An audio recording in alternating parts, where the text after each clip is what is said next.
Bien, dice, a primera vista, la increíble diversidad de la vida parece inaccesible a nuestra comprensión. Sin embargo, los estudios muestran que a pesar de ser tan extensa, la variedad biológica se manifiesta relativamente pocos patrones generales. Por ejemplo, a pesar de que se conocen muchas especies de animales invertebrados, la gran mayoría de ellos, más de 1 millón, tienen el cuerpo formado por segmentos transversales revestidos por una armadura resistente, o sea, el exoesqueleto, y apéndices corporales como antenas, patas articuladas. Esta característica compone el patrón corporal básico de los artrópodos y la enorme diversidad de grupos es el resultado de la variación en torno a ese patrón. Bien, el grupo de los artrópodos está compuesto por invertebrados como los insectos, crustáceos, las arañas y los ciempiés, eso lo subraya. Los artrópodos es todo lo que tiene que ver con insectos. Bien.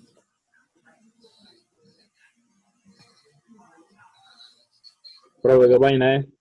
120. Bien. Entonces dice, en él podemos reconocer claramente un animal con un patrón insecto, que consiste en un cuerpo revestido por un exoesqueleto y segmentado en cabeza, tórax y abdomen, 3 patas y un par de antenas. Eso lo subraya, que es como está hecho el cuerpo de un insecto.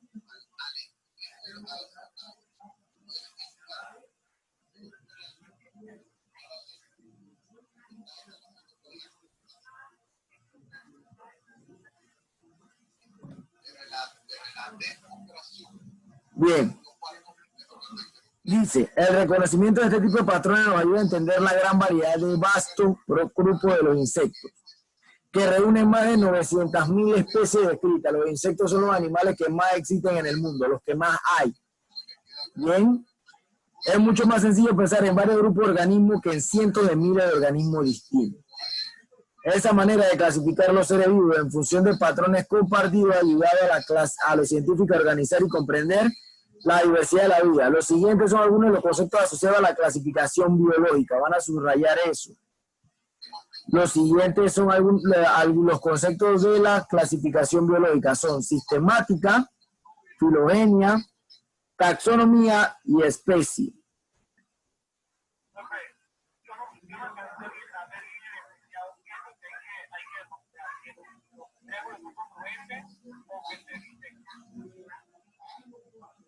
Bien, entonces la sistemática, rama de la biología que estudia las relaciones evolutivas entre los organismos, eso lo subraya. Emplea herramientas y conceptos que nacen y se desarrollan en otra rama biológica como la genética, la anatomía o la ecología. Bien, ella solamente estudia la relación evolutiva, o sea que ella estudia la evolución que ocurre en el proceso de un ser que va a ir evolucionando de un punto hacia otro. Bien, filogenia. Historia evolutiva de un grupo de organismos, el análisis de los ácidos nucleicos y proteínas que constituyen una herramienta para establecer la filogenia de una categoría de seres vivos. La relación entre los seres vivos a lo largo del tiempo puede representarse mediante árboles filogenéticos, es decir, que esa filogenia es como decir un árbol genealógico, pero de los insectos o de los animales. Bien. Taxonomía, que es la rama de la biología encargada de establecer grupos de seres vivos y darle un nombre, así como clasificar los diversos organismos dentro de esa agrupación. Subraye eso. La taxonomía es la que le da un nombre a los animales o a los grupos de los animales. Bien, hay nombres científicos que tienen los animales, pero nosotros lo conocemos por nombres normales o sencillos, nombres comunes, como se dice, pero ya tiene su nombre científico. Y forman parte de la familia de yo no sé quién y la familia de no sé quién y así. Bien. Dice, cada uno de esos grupos se denomina categoría taxonómica o taxón. Eso también lo subrayo. En la actualidad, la taxonomía crea los taxones según el parentesco, la historia evolutiva de los organismos, relaciones obtenidas por la sistemática. Bien. Es decir, que la taxonomía asocia a los animales que tienen, vamos a decir, un rasgo evolutivo casi parecido o tienen algún parentesco, algo que se les parece. Especie, grupo de poblaciones de individuos con características físicas y fisiológicas similares que son capaces de cruzarse y producir descendientes fértiles. Subraye eso. Bien. La especie es lo que ya conocemos, la especie humana es una especie, pues tiene características diferentes y físicas, pero se puede reproducir entre ellos, los felinos se pueden reproducir entre ellos, y así sucesivamente, ¿no? Bien, dice Aristóteles, pionero de la clasificación biológica. Aristóteles fue un pionero de la clasificación de los seres vivos. Categorizó a las plantas y los animales según el uso que se le daba. En uno de sus trabajos destacó la importancia de la organización corporal de los animales como criterio para dividirlos en grupos, idea que fue retomada más de 2000 años después por Linneo. Argumentaba, por ejemplo, que la ballena y los delfines, a pesar de vivir en un medio acuático, presentaban semejanzas con los peces. Diferían notablemente de esto cuanto a los organismos de su cuerpo, pareciéndose a los mamíferos, junto a con lo que deberían ser clasificados. Bien, la gente dice que la ballena y los delfines son peces. ¿Correcto? Pero ellos son mamíferos. ¿Por qué? Porque ellos no ponen huevos. Y hay algunos peces que ponen huevos. Bien. Es decir, que ellos son mamíferos. ¿Por qué? Porque ellos tienen el mismo tipo de relación sexual que los mamíferos.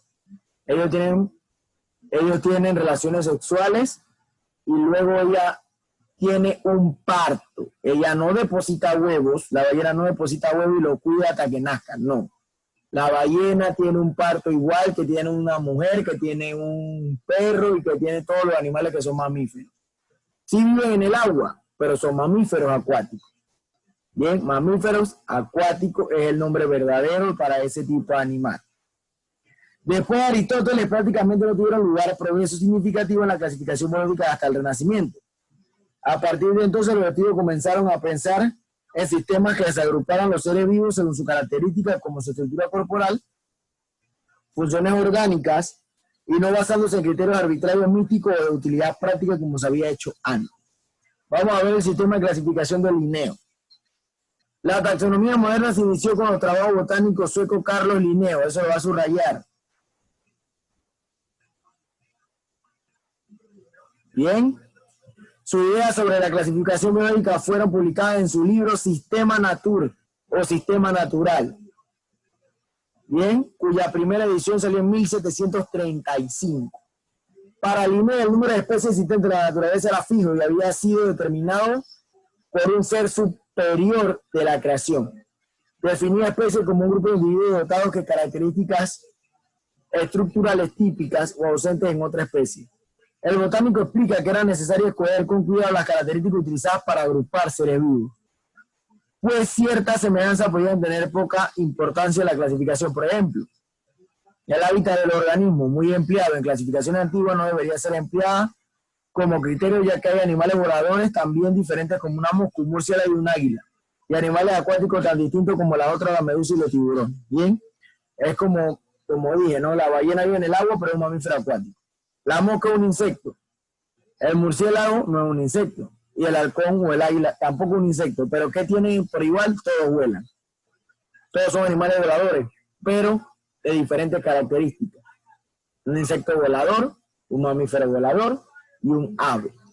Son diferentes, no son iguales, nada más que vuelan. ¿Ya? Hay una ardilla que vuela y la ardilla que vuela no es un ave. Es una ardilla voladora, es un mamífero que puede volar.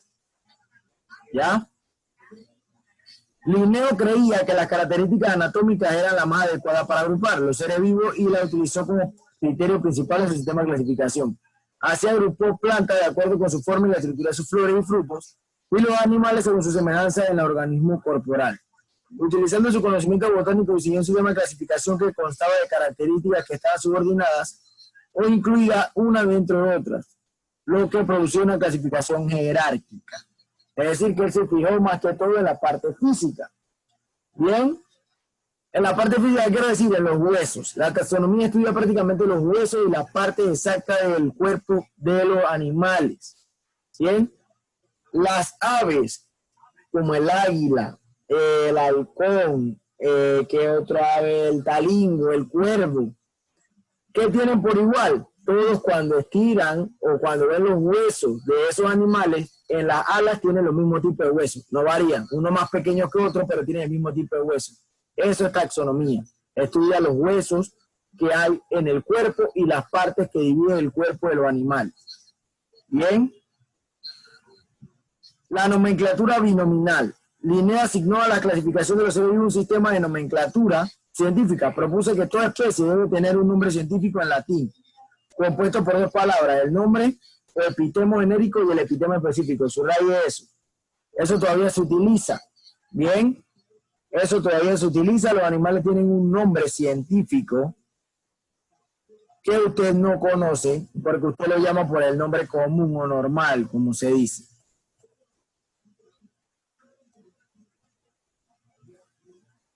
Bien, por lo menos el nombre científico del lobo es Canis lupus. Usted no sabía que eso se llama así, pero es el nombre científico que se le da, bien, en latín, que significa perro lobo. Ya. Eso es lo que significa Canis lupus. Todos los animales tienen su nombre científico. Usted va al internet y busca el nombre científico del perro, se parece al nombre científico del lobo. También es Canis lupus, pero tiene familiares. Ya, esa es la única diferencia. Pero son de la misma familia. Por eso dicen que los perros se parecen a los lobos. Canis lupus familiares. Canis lupus no sé qué. Todos tienen, siempre empieza con el mismo tipo de nombre en latín que significa perro. Ya después varía. Bien, pero son de la misma familia. Entonces, no obstante, muchas palabras que constituyen los nombres científicos no provienen del latín, sino que derivan del griego clásico, son palabras de otro idioma o latinizadas. Para atribuir dos nombres a cada especie, el sistema de lineo se denomina nomenclatura binominal y ha sido utilizado hasta hoy. Esto todavía se utiliza, como le dije, cada vez que descubren un animal nuevo, como un insecto, le ponen un nombre en latín y luego le dan un nombre común. Bien, por ejemplo, los perros y los lobos, como le acabo de explicar, que Linneo considera especies distintas, eran para él bastante parecidos, como para ser colocados en un taxón que abarca a ambos jerárquicamente, superior a la especie al que llamó género. Subraye eso. Esas especies tendrían un mismo nombre genérico, Canis, acompañado de los respectivos epítetos específicos, familiares y lupus. Su nombre científico como Canis familiaris y Canis lupus. Familiares porque es un perro familiar, un perro doméstico. El perro está con ustedes todos los días y no le hace nada, no lo ataca y no se lo come. Y el Canis lupus es el lobo que se encuentra por ahí en los distintos lugares donde vive. Bien. La regla de la nomenclatura binominal determina que los nombres científicos de los organismos estén escritos en latín o latinizado. La primera letra del nombre del género debe ser siempre mayúscula y la especie minúscula. Además, el nombre científico ha de estar siempre destacado en el texto, en el capadece, ya sea mediante el empleo de la cursiva o el subrayado. Si se da cuenta, usted va a cualquier página de internet, por lo menos Wikipedia, y busca el nombre del lobo, cuando lo presenta en paréntesis, el nombre científico va a estar escrito en cursiva, siempre está en cursiva. La primera letra mayúscula, todo lo demás minúscula. Bien. El nombre genérico es siempre un sustantivo y epíteto específico y normalmente aditivo que califica el género.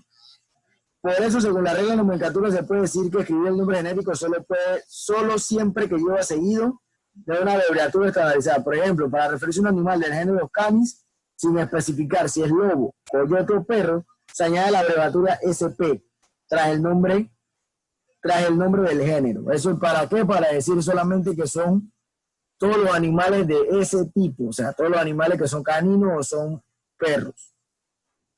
Por ejemplo, la frase, lo que se puede decir por el rastro de animales es que se trata de un Canis SP, un canino, o sea, que es un canino, o algún lobo, o algún animal de ese tipo. Bien, para referirse simultáneamente a varias especies del género Canis, se añade la abreviatura SPP. Eso es con todos, ¿no? Bien, vamos a la siguiente página.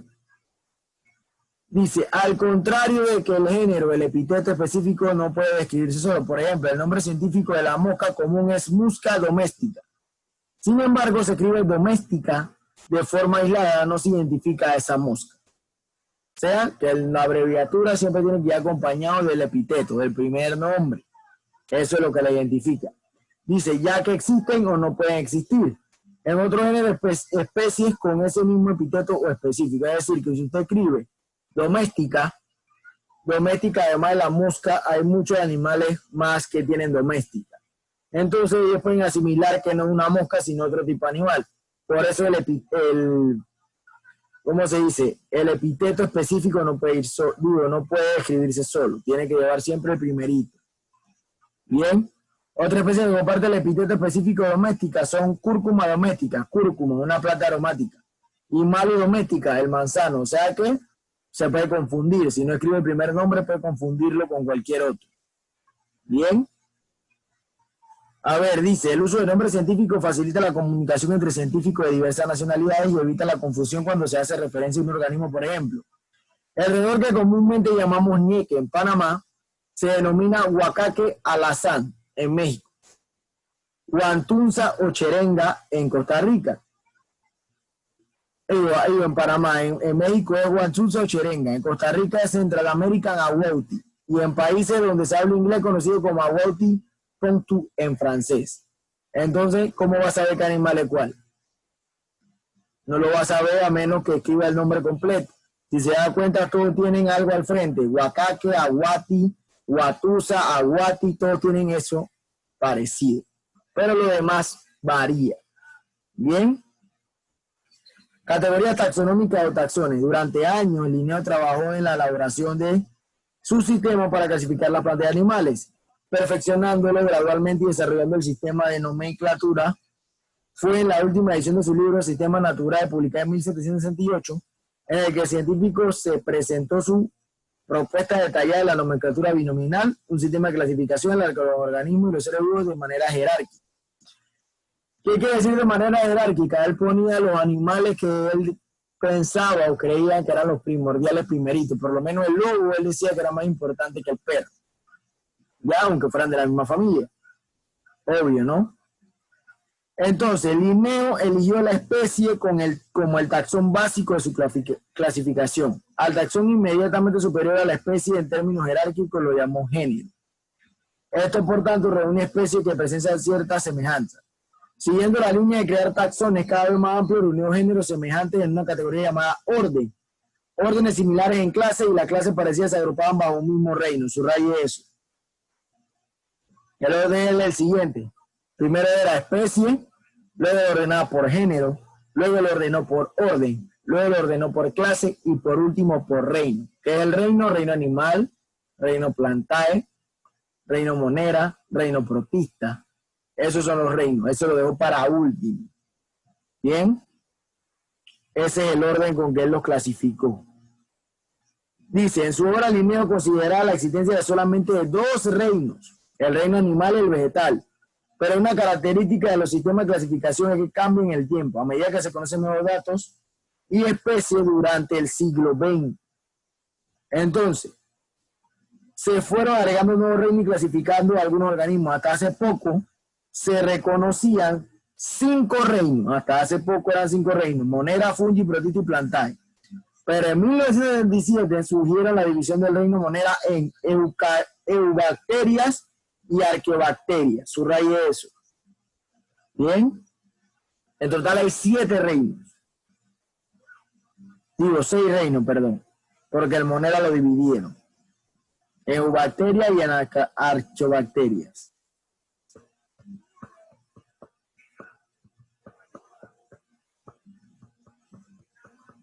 Entonces, además de los taxones establecidos por Linneo, posteriormente los taxónomos crearon otras categorías jerárquicas como la familia, que son género y orden, la tribu, familia y género, el filotipo, clase y reino, y para las plantas solo utilizar el término división. Eso también lo subraya. Es importante que sepa eso.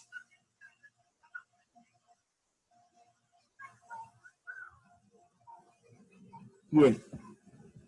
A partir de 1990, teniendo en cuenta datos moleculares, se propuso una nueva categoría taxonómica superior al reino, el dominio. Subraye eso.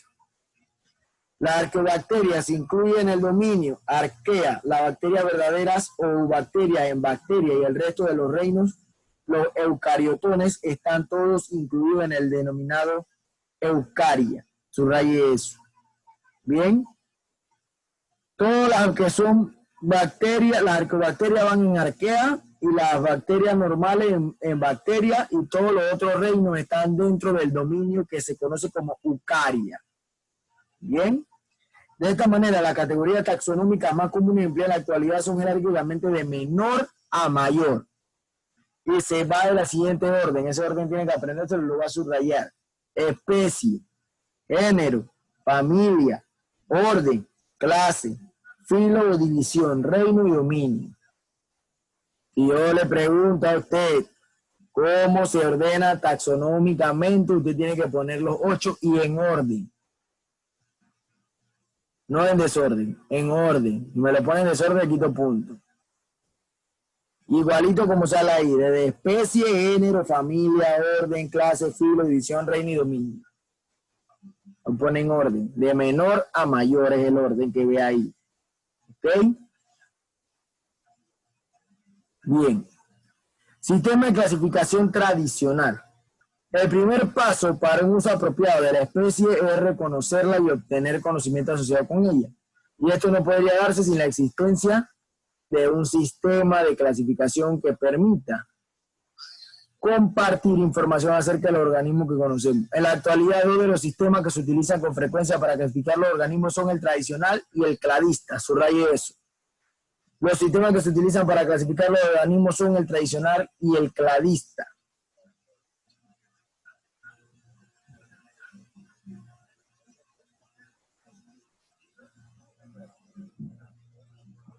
Dice, el sistema de clasificación tradicional se fundamenta en el sistema jerárquico de Linneo. Considera que el ancestro común del organismo, como los grupos de organismos, se apartan o divergen. Por ejemplo, para el sistema tradicional, los organismos terrestres con cuerpo cubierto con escamas se clasifican en la clase de los reptiles. Mientras que los seres vivos cuyo cuerpo está cubierto por plumas se le conoce como aves. Ambas clases de organismos se pueden agrupar bajo un taxón superior porque comparten una misma característica que también tiene su ancestro común, el huevo amniótico. Bien, las aves y los reptiles son diferentes solo por cómo son físicamente, pero ellos tienen en común que ponen huevos. Todos ellos ponen huevos. Los reptiles ponen huevos, las aves ponen huevos y ahí nacen sus descendientes. Bien. Sistema de clasificación cladista. Algunos biólogos no utilizan la taxonomía tradicional, sino que emplean la cladista. Este sistema de clasificación basado en la filogenia del organismo fue desarrollado por el biólogo alemán Willy Hennig, quien lo llamó inicialmente sistema filogenética. Subraye eso. Y le pregunto, ¿quién creó el sistema clasista? Fue Willy Hennig.